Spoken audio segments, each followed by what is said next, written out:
kita bicarakan betapa bajingannya globalis berlanjut. Dalam 3 besar bisnis di dunia yang omsetnya atau turnovernya perputaran keuangannya tertinggi, nomor 1 adalah food beverage business. Nomor 2, games dan toys. Catatan, kasino masuk di sini. Game online dan lain sebagainya masuk di sini. Kemudian bisnis health dan pharmaceutical menjadi bisnis nomor 3 di dunia karena pandemi COVID juga memberi kontribusi yang sangat besar dalam naiknya omset bisnis kesehatan dan bisnis obat-obatan. Baru di bawahnya military war complex, digital IT teknologi, energi, dan seterusnya. Bedanya, bisnis food ini pemiliknya jutaan. Mulai dari yang receh angkringan di trotoar sampai yang besar-besar, chain restoran misalnya, ala McDonald's, Starbucks, dan manufaktur proses food besar lainnya. Mulai dari penghasil susu, keju, pemotongan daging, daging ayam, dan berbagai pabrik makanan kemasan, semua nilainya triliun dolar bisnis setiap tahunnya. Sementara kasino, pabrik obat-obatan, peralatan perang, modalnya besar, pemainnya sedikit, sehingga cuannya muter di kalangan elit 1%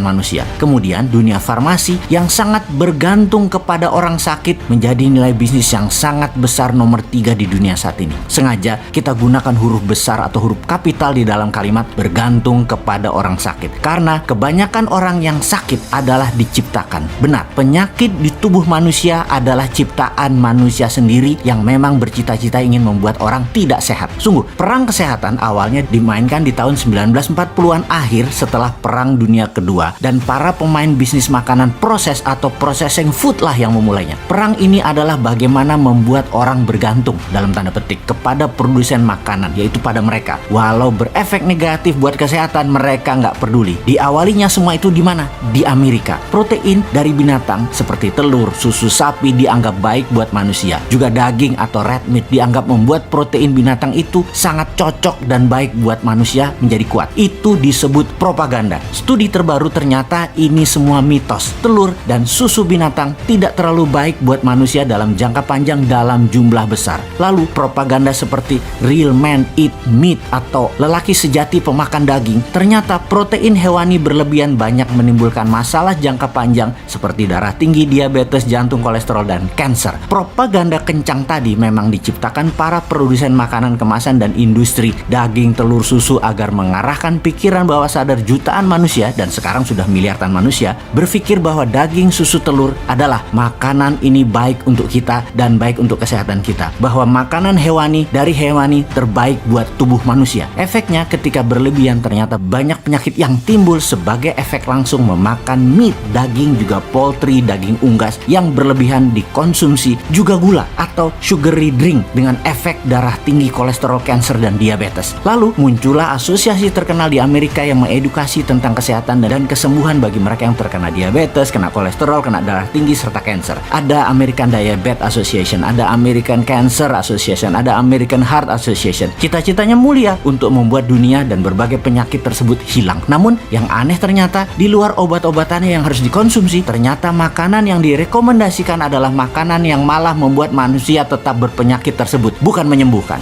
Alih-alih keheranan baru terungkap beberapa tahun ini bahwa sponsor asosiasi tersebut ya para produsen makanan juga yang makanannya yang sumber penyakit tersebut. Efeknya dunia farmasi dan kesehatan diuntungkan. Seumur hidup manusia yang terkena makanan tidak sehat tadi akan pakai obat-obatan kimia seumur hidup seperti obat darah tinggi, obat gula, dan lain sebagainya. Akan dipaksa semua manusia yang menderita tersebut memakan obat seumur hidup oleh dunia farmasi dan oleh dunia kedokteran. Sehubungan dengan itu semua, ada sebuah challenge menarik bagi sahabat jika ingin membuktikan apa yang dikatakan semua itu adalah benar. Kita akan buktikan kalau bersama tantangan ini kolesterol Anda akan turun menjadi normal, gula darah Anda akan menjadi normal, tensi darah Anda akan turun. Beranikah Anda melakukannya? Gerakan ini anti globalis banget, yaitu makan makanan selama 2 minggu ke depan semuanya plant-based food, makanan berbasis sayuran, makanan asli Indonesia, makanan yang terbuat dari tanaman, makanan seperti lodeh, gudeg, cah kangkung, dan banyak lagi. Nasi merah kalau perlu, juga rebusan tela, ubi, talas, makanan tradisional, jajanan tradisional, banyak banget lainnya termasuk gado-gado, pecel, terong balado, salad buah, dressingnya hanya jeruk lemon, dan tapi kalau buah terpaksa non durian dulu, dan lain sebagainya selama 2 minggu. Atau banyak kok restoran vegan di semua kota di Indonesia yang sudah punya makanan plant-based food ini. Lakukan tes darah sebelumnya dan lakukan di hari ke-15 setelah melaksanakan melaksanakan plant-based food ini. Garansi semuanya akan normal kembali dan Anda tidak perlu obat-obatan kimia lagi. Stop makanan pabrikan, stop makanan dalam kemasan, stop makanan proses food. Mau itu Indomie, sosis, juga daging merah, daging putih, apa aja. Anda tidak perlu mediator lagi untuk mendapatkan protein. Nggak perlu sapi, nggak perlu kambing, itu semua mediator. Makan aja plant-based food, Anda akan lebih kuat dari Anda sebelumnya dan lebih sehat. Informasi ini hanya bentuk pernyataan bahwa kita anti globalis,